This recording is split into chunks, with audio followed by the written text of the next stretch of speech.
सरकार गठन के 4 वर्ष पूरे हो गए। अगले साल हम लोकसभा के चुनाव में जा रहे हैं। देश की संपूर्ण विपक्ष पार्टियां चुनाव के मोड में है और इंडिया का गठन भी हो चुका है। झारखंड में भी चुनाव होने हैं।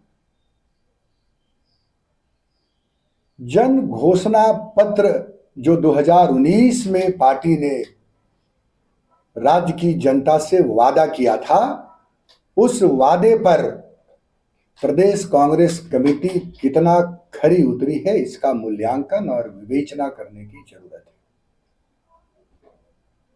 संगठन की ये नैतिक जिम्मेदारी होती है कि जो हमने जनता से वादा किया है, उनके हक के लिए, उन वादों को पूरा करने के लिए हम सरकार पर दबाव बनाएं, सरकार से हम बात करें, सरकार के साथ हम चर्चा करें। मुझे याद है, स्मरण है, जब अजय माकन जी प्रदेश कांग्रेस कमेटी के प्रभारी हुआ करते थे, उस समय भी हम गठबंधन की सरकार में थे और कई ऐसे मुद्दों पर हम कठोरता के साथ सरकार से बात किया करते थे। लेकिन आज क्या हो रही है? आज प्रदेश कांग्रेस अध्यक्ष ने पूरी पार्टी को सरकार का गुलाम बना दिया है, सरकार का पिछलग्गू बना दिया है। हमारे जन घोषणा पत्र में पहला वादा क्या था? किसानों के 2 लाख रुपए का ऋण हम माफ करेंगे। बड़ी मुश्किल से हमने 50,000 रुपए माफ करने की घोषणा की, प्रक्रियाएं शुरू की, लेकिन वो 50,000 भी पूरी तरह से माफ नहीं कर पाए। किसान आज भी आगे पीछे दौड़ रहे हैं। 2 लाख रुपए तो बहुत दूर की बात है। रोजगार की बात हमने की थी। माननीय न्यायालय के मध्यस्थता और स्थानीय और नियोजन नीति के बीच में रोजगार आज भी फंसे हुए। बेरोजगारी भत्ते की बात हमने की थी, जनता से वादा किया था युवाओं से, हमारी सरकार बनेगी तो आपको हम बेरोजगार भत्ता देंगे। हमने किसी को 1 रुपए बेरोजगार भत्ता नहीं दिया। देखिए, माननीय न्यायालय ने उन्हें बरी कर दिया। हम अपने नेताओं को, अगर कोई गलतियां होती हैं तो पार्टी में अनुशासनात्मक कार्रवाई करने के लिए हमारे पास नियम है, पार्टी का संविधान है। लेकिन अगर हम कानूनी कार्रवाई करने के लिए स्वयं प्रदेश अध्यक्ष चले जाएं तो ये दुर्भाग्य होगा। हमारे विधायक को जेल भेजा गया, आप FIR कर रहे हैं, इसका मतलब है कि you are completely immatured and आपको राजनीति की समझ नहीं। अगर हमारे बातों को अगर विधायक नहीं मानते, उसके पहले भी कई अध्यक्ष रहे, उसके पहले भी हमने गठबंधन की सरकार चलाई, उसके पहले भी इस तरह के माहौल बने हैं राज्य में, लेकिन कभी भी हमने अपने विधायकों को स्वयं प्रदेश अध्यक्ष जेल भेजने जाते हों, मैंने देश में कोई ऐसा उदाहरण नहीं देखा है। पार्टी के अंदर अनुशासनात्मक कार्रवाई ठीक है, आप निलंबन कर दीजिए, 6 साल के लिए कर दीजिए, वापस ले। लेकिन आज यही विधायक जब जनता के पास जाएंगे, आज यही मंत्री जब जनता के पास जाएंगे, जब प्रदेश अध्यक्ष सर्टिफिकेट देगा कि हमारे मंत्री इनकम्पिटेंट है, हमारे मंत्री बदले जाएंगे, हमारे मंत्री की कार्यशैली ठीक नहीं है, हमारे मंत्री के विभागों में ठीक से काम नहीं हो रहा, तो फिर वहां की जनता तो यही सवाल करेगी कि आपका प्रदेश अध्यक्ष ही आपको कटघरे में खड़ा रखता है।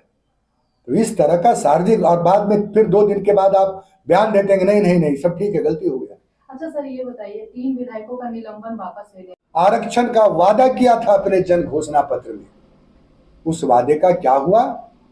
शिक्षा के क्षेत्र में मुझे याद है, जब हम लोग जोर जोर से गला फाड़कर 5,000 स्कूलों को बंद करने की बीजेपी सरकार ने साजिश रची थी, आज क्या हो रहे हैं?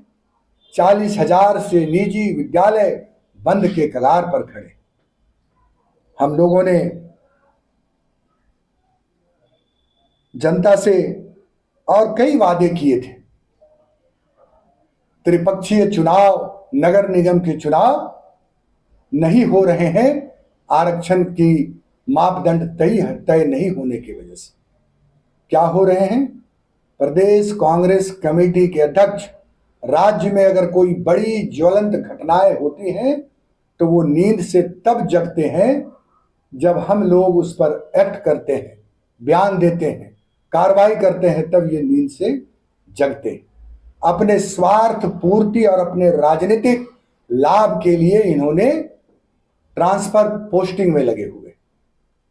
प्रदेश अध्यक्ष जब मुख्यमंत्री से मिलने जाते हैं तो एक बड़े एजेंडे के तहत जाया जाता है, लेकिन अपने रिश्तेदारों को, अपने चहेतों को और आरपीएन सिंह जी के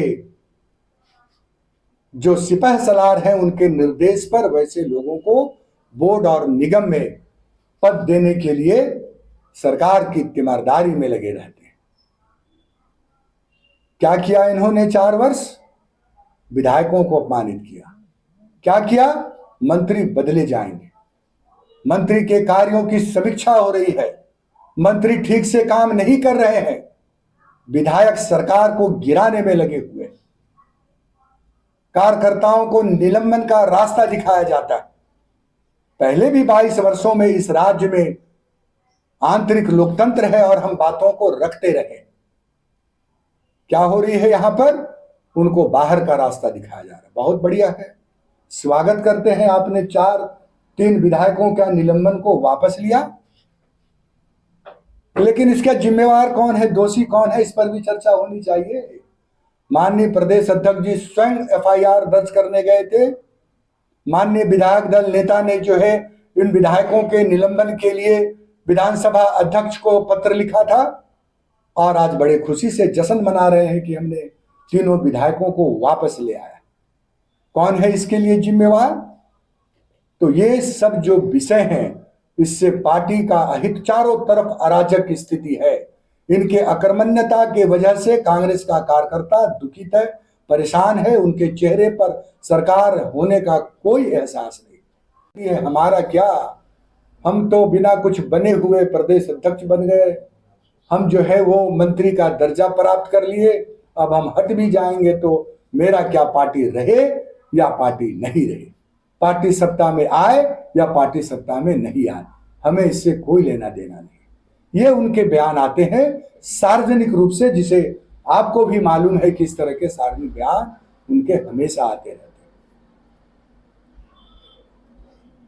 4 साल के बाद हम चुनाव अब बहुत नजदीक आने वाले हैं हमारे पास। सुना, हमसे जनता सवाल पूछती है, हमसे जनता रोड पर चर्चा करती है कि आपने जो वादा किया था इस राज्य के महिलाओं के लिए कि महिलाओं को सुरक्षा मिलेगी, महिलाओं को रोजगार मिलेंगे, महिलाओं को सम्मान मिलेगा, महिलाएं देश के दूसरे राज्यों और प्रदेशों के मुकाबले आगे बढ़ेगी। आज महिलाओं के साथ क्या हो रहे हैं? ये जिम्मेदारी है। अगर हम गठबंधन की सरकार में हैं तो अगर कहीं कोई परेशानी है जनता को, अगर कहीं कोई संकट में है तो हमें बात करनी चाहिए। लेकिन ये जब भी मुख्यमंत्री से मिलते हैं, जब भी सरकार से बात करते हैं तो सिर्फ अपने लिए बात करते हैं। इनके चहेतों को बॉडीगार्ड मिला कि नहीं मिला? इनके चहेते किसानों शौकत चल रही है कि नहीं चल रही है? बोर्ड निगम जिन्हें मिला उन्हें कार मिली है कि नहीं मिली है? पेट्रोल मिल रहा है कि नहीं मिल रहा है? ये काम अगर प्रदेश अध्यक्ष का है तो ये दुर्भाग्यपूर्ण है। मैं आज भी मानता हूं इस प्रदेश अध्यक्ष का एक दिन भी बने रहना जो समय आ रहा है पार्टी के लिए नुकसानदेह हो रही है। बहुत